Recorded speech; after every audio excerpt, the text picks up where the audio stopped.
मैंने आपसे काफी कुछ सीखा है नंदिता मैम। क्या ऐसा कुछ और भी है जो एक आम नेटवर्क उपयोगकर्ता के लिए जानना जरूरी है? हाँ राजेश, और भी कई चीजें हैं। इंटरनेट के लिए बेशुमार खतरे हैं। मैं पहले वायरसेस के बारे में बताती हूँ। नेटवर्क में वायरसेस, क्या इसके बारे में आप विस्तार से बता सकती हैं मैम? हाँ, जैसे हम किसी वायरल इन्फेक्शन की वजह से बीमार हो जाते हैं, उसी तरह नेटवर्क में मौजूद कई घुसपैठियों के बनाए हुए प्रोग्राम्स जब सिस्टम में घुस जाते हैं तो उसकी सेवाओं को बाधित या खराब कर देते हैं। कंप्यूटर वायरस एक मालवेयर है जो किसी के व्यक्तिगत सिस्टम में घुसकर उसे खराब करने के लिए बनाया जाता है। हालांकि सभी मालवेयर को वायरस नहीं कहा जा सकता। इसे वायरस क्यों कहा जाता है नंदिता मैम? दरअसल कुछ लोगों के इस तरह बनाए हुए प्रोग्राम्स को वायरस नाम एक विश्वविद्यालय के शोध छात्र ने दिया था। शायद इसलिए दिया था क्योंकि कंप्यूटर वायरस भी उसी तरह फैलता है जैसे जैविक वायरस। हालांकि इस तरह के प्रोग्राम्स को वायरस कहने को लेकर कई तरह के विचार हैं। कई विशेषज्ञों का विचार है कि वायरस का मतलब vital information resource under seize से है। अगर एक प्रोग्राम्ड वायरस के बारे में जानना है तो हमें इस तरह के प्रोग्राम्स की बुनियादी बातों को समझना होगा। क्या आप बता सकती हैं नंदिता मैम कि इस तरह के वायरस कैसे बनाए जाते हैं? दरअसल इस तरह के वायरस बनाकर भेज दिए जाते हैं, ज्यादातर किसी प्रोग्राम के रूप में अटैचमेंट के जरिए लोगों के ईमेल या सिस्टम में फैल जाते हैं। इसके तुरंत बाद ये प्रोग्राम खुद की नकल बनाकर किसी प्रोग्राम या बूट में घुसकर अपनी संख्या बढ़ा लेते हैं। सभी वायरस उन एग्जीक्यूटेबल फाइल्स को निशाना बनाकर बनाए जाते हैं जिनका हम अक्सर इस्तेमाल करते हैं। मतलब वायरस हमारे सिस्टम में हो सकता है, पर ये तब तक उसे खराब नहीं कर पाएगा जब तक हम किसी एग्जीक्यूटेबल फाइल या मैलिशियस प्रोग्राम को रन नहीं करेंगे या खोलेंगे नहीं। वायरस पूर्ण या स्वतंत्र नहीं होते। ये परजीवी की तरह होते हैं जो एक फाइल से दूसरी फाइल में अटैचमेंट के जरिए घूमते रहते हैं। इसलिए ये बहुत जरूरी है कि जब हमें कोई फाइल या प्रोग्राम भेजे या हम उसे आगे किसी और को भेज रहे हैं तो सतर्क रहें। ऐसा इसलिए क्योंकि इसमें कोई वायरस हो सकता है। अच्छा यही होगा कि हम किसी ऐसे ईमेल को ना खोलें जिसमें अनजान अटैचमेंट हो, खासकर तब जब ये किसी अनजान इंसान ने भेजा हो और इसमें .exe एक्सटेंशन हो, क्योंकि ये एग्जीक्यूटेबल है। वायरस सिर्फ भेजने से ही नहीं आता। कभी-कभी हम अनजाने में किसी इन्फेक्टेड वेबसाइट पर चले जाते हैं या उस पर कोई विज्ञापन देखने लगते हैं और अपना सिस्टम खुद इन्फेक्ट कर लेते हैं। तो हमारे लिए अच्छा यही है कि हम किसी अनजान इंसान की भेजी हुई फाइल ना खोलें। हाँ राजेश, किसी अनजान संस्था की भेजी हुई फाइल को खोलने से पहले इसकी दोबारा जांच कर लें। इन फाइल्स में वायरसेस हो सकते हैं जो हमारे सिस्टम को नुकसान पहुंचा सकते हैं। क्या ये सभी वायरस एक जैसे होते हैं नंदिता मैम? बिल्कुल नहीं राजेश, वायरस कई श्रेणियों में रखे गए हैं। मैं तुम्हें बताती हूं इनके ग्रुप कैसे बनाए जाते हैं। लाखों की संख्या में वायरस मौजूद हैं और 6-7 नए वायरस का रोज पता चलता है। कंप्यूटर वायरसेस प्रोग्राम्स को नुकसान पहुंचाने, फाइल्स को हटाने या हार्ड डिस्क को रीफॉर्मेट करके कंप्यूटर को हानि पहुंचाने के लिए बनाए जाते हैं। कई ऐसे प्रोग्राम्स भी हैं जो किसी नुकसान के मकसद से नहीं बनाए गए हैं, पर वो खुद की नकल बना लेते हैं और टेक्स्ट, वीडियो व ऑडियो मैसेजेस के जरिए अपने होने की जानकारी देते रहते हैं और सिस्टम के साधारण कामकाज में रुकावट डालते हैं। इसी तरह कई वायरस ऐसे हैं जो बग रिडन होते हैं। इन बग्स की वजह से डेटा का नुकसान और सिस्टम बर्बाद हो सकता है। शायद वायरसेस के हानिकारक स्वरूप की वजह से ही इनके वर्गीकरण का कोई अंतर्राष्ट्रीय मानक नहीं है और ज्यादा मापदंड होने की वजह से इनको कम समूहों में वर्गीकृत करना कठिन होता है। इस तस्वीर में वायरसेस के जटिल रूप को देख सकते हैं। सुरक्षा पर खतरे के लिहाज से पिछले कुछ दशकों में वायरसेस काफी विकसित हुए हैं और लगातार बदल रहे हैं। एंटीवायरस प्रोग्राम्स बनाने वाली एक कंपनी सिमेंटिक के मुताबिक अब तक 5 तरह के वायरस की पहचान की गई है।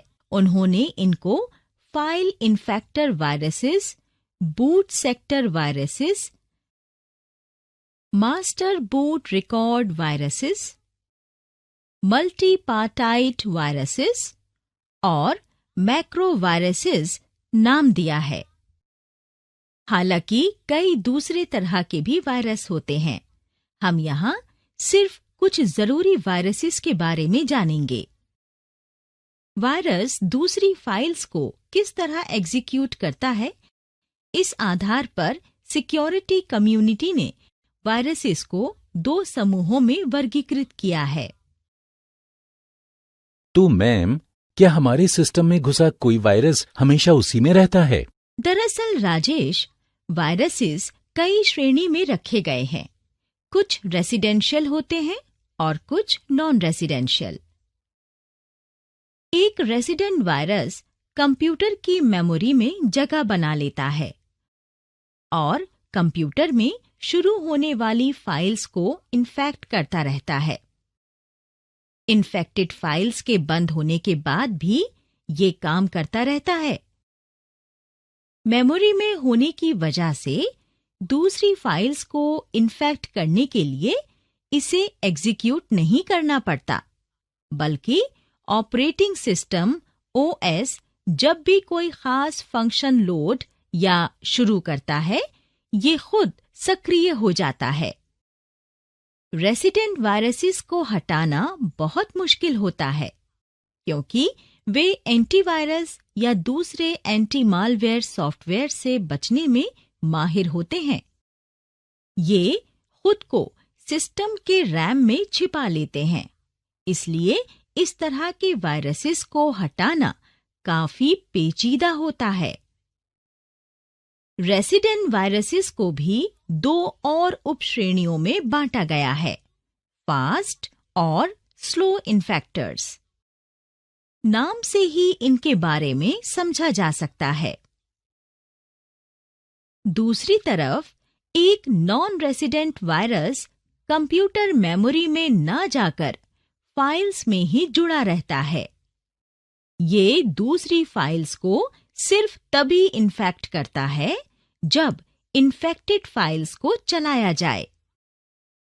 इन्हें एग्जीक्यूटेबल वायरसेस भी कहा जाता है। मतलब इन्फेक्ट करने से पहले उन्हें एग्जीक्यूट करना पड़ता है। रेसिडेंट वायरस की तरह नहीं, जो ऑपरेटिंग सिस्टम शुरू होते ही सक्रिय हो जाएं। अब हम वर्तमान में चल रहे कुछ प्रमुख वायरस के बारे में जानते हैं।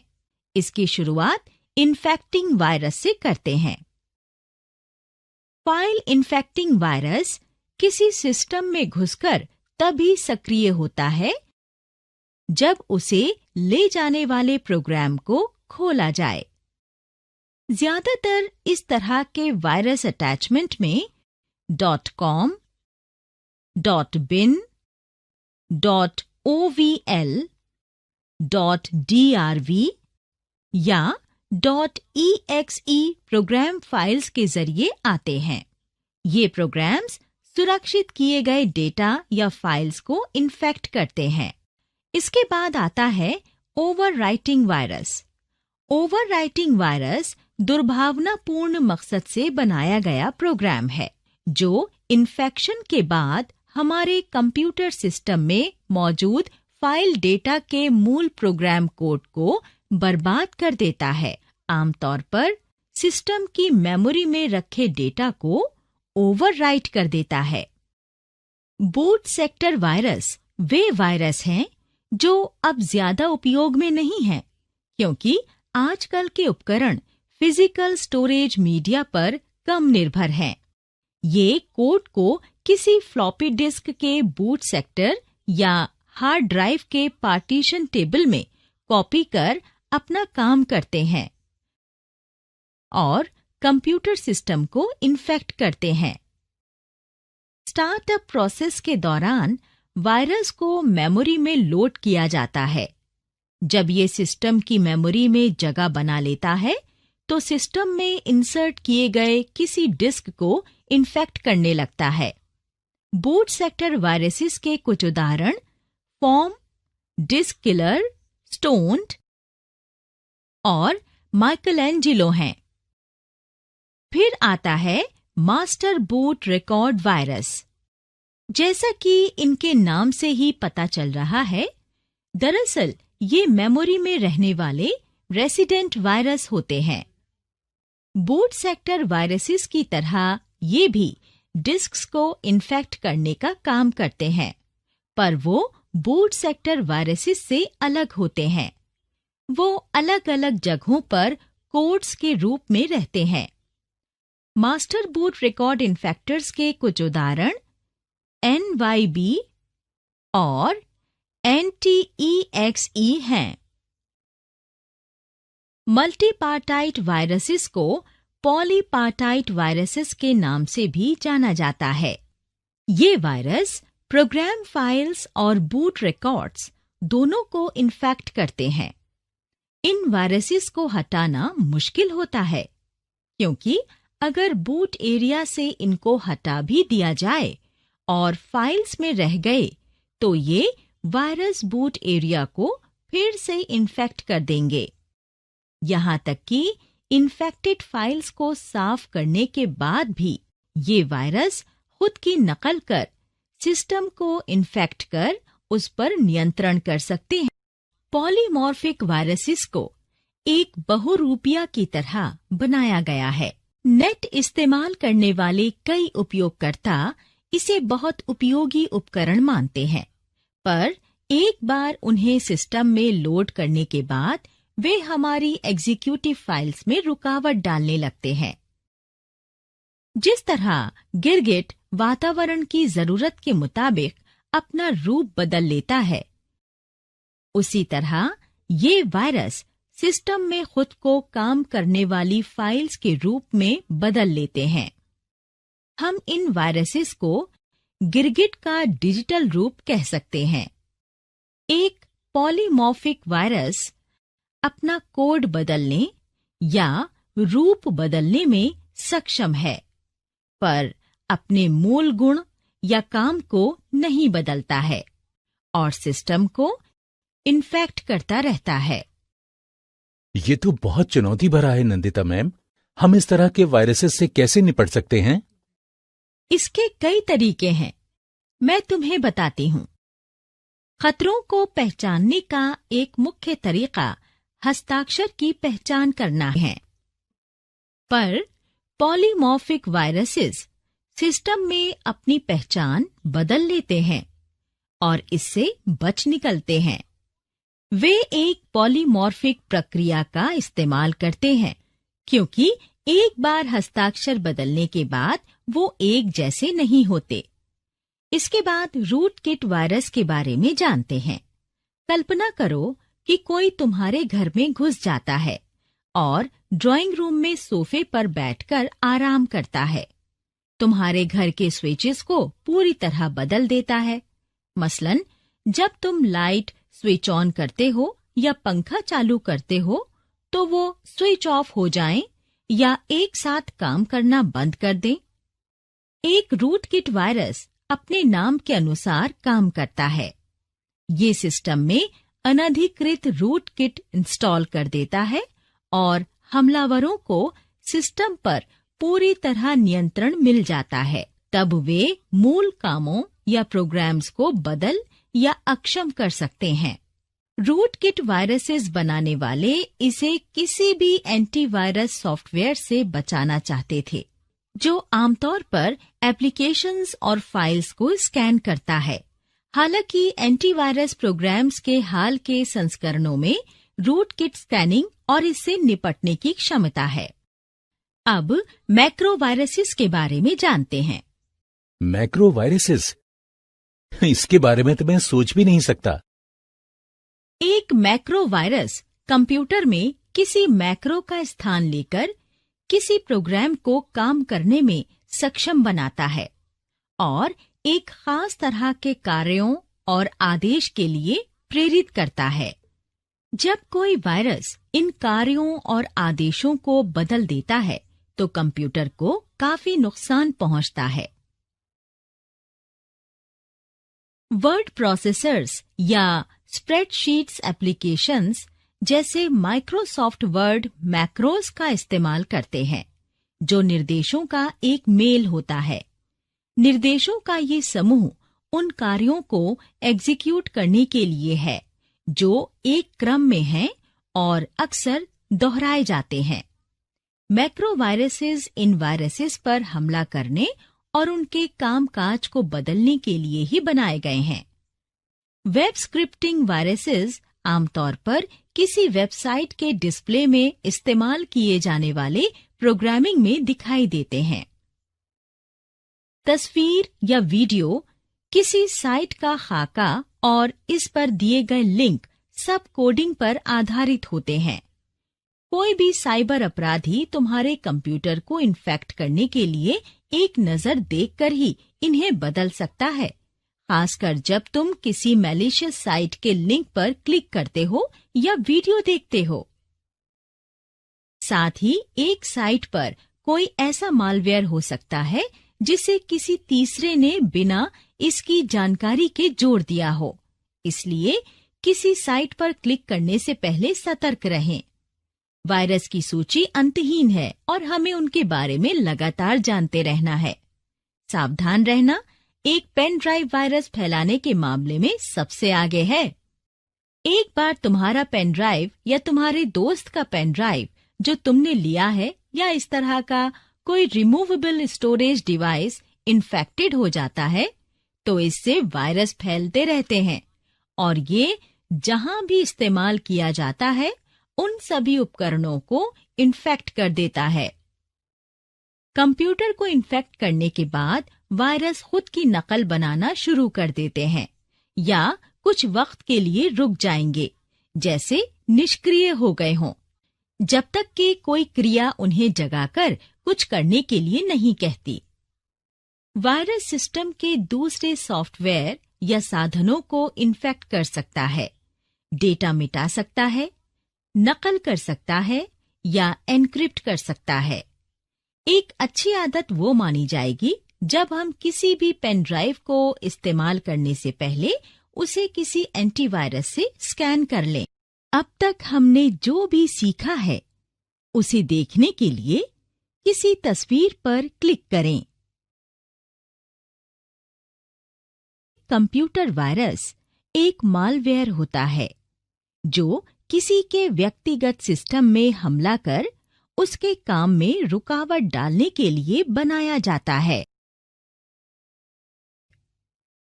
कंप्यूटर वायरसेस प्रोग्राम्स को हानि पहुंचाकर, फाइल्स को मिटाकर या हार्ड डिस्क को रीफॉर्मेट कर कंप्यूटर को खराब करने के लिए बनाए जाते हैं। एक रेसिडेंट वायरस कंप्यूटर की मेमोरी में जगह बना लेता है और कंप्यूटर में शुरू होने वाली फाइल्स को इन्फेक्ट करता रहता है। इन्फेक्टेड फाइल्स के बंद होने के बाद भी ये काम करता रहता है।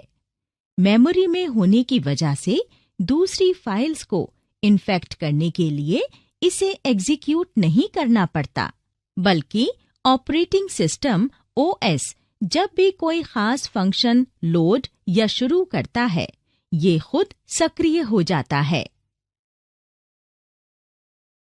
एक non resident virus computer memory में न जाकर फाइल्स में ही जुड़ा रहता है। ये दूसरी फाइल्स को सिर्फ तभी इन्फेक्ट करता है जब इन्फेक्टेड फाइल्स को चलाया जाए। इन्हें एग्जीक्यूटेबल वायरस भी कहा जाता है, मतलब इन्फेक्ट करने से पहले उन्हें एग्जीक्यूट करना पड़ता है। रेसिडेंट वायरस की तरह नहीं, जो ऑपरेटिंग सिस्टम स्टार्ट होते ही सक्रिय हो जाएं। फाइल इन्फेक्टिंग वायरस किसी सिस्टम में घुसकर तभी सक्रिय होता है जब उसे ले जाने वाले प्रोग्राम को खोला जाए।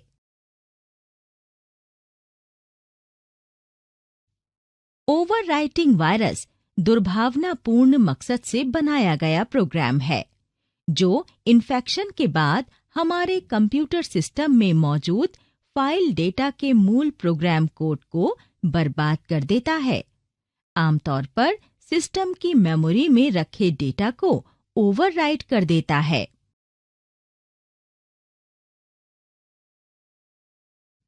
बूट सेक्टर वायरस वे वायरस हैं जो अब ज्यादा उपयोग में नहीं हैं, क्योंकि आजकल के उपकरण फिजिकल स्टोरेज मीडिया पर कम निर्भर हैं।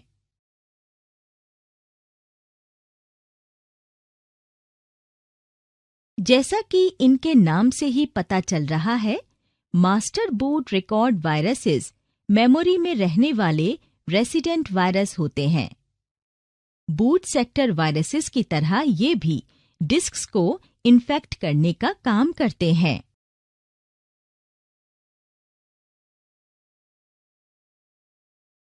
मल्टीपार्टाइट वायरसेस को पॉलीपार्टाइट वायरसेस के नाम से भी जाना जाता है। ये वायरस प्रोग्राम फाइल्स और बूट रिकॉर्ड्स दोनों को इन्फेक्ट करते हैं।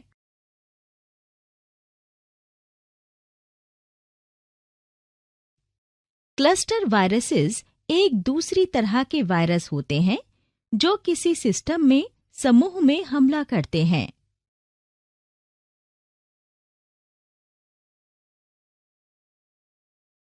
पॉलीमॉर्फिक वायरसेस को एक बहुरूपिया की तरह बनाया गया है। नेट इस्तेमाल करने वाले कई उपयोगकर्ता इसे बहुत उपयोगी उपकरण मानते हैं, पर एक बार उन्हें सिस्टम में लोड करने के बाद वे हमारी एग्जीक्यूटिव फाइल्स में रुकावट डालने लगते हैं।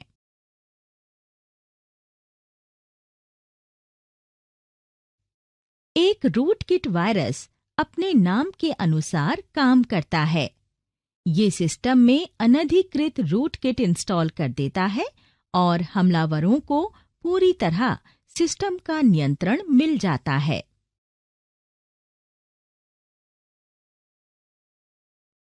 एक मैक्रो वायरस कंप्यूटर में किसी मैक्रो का स्थान लेकर किसी प्रोग्राम को काम करने में सक्षम बनाता है और एक खास तरह के कार्यों और आदेश के लिए प्रेरित करता है।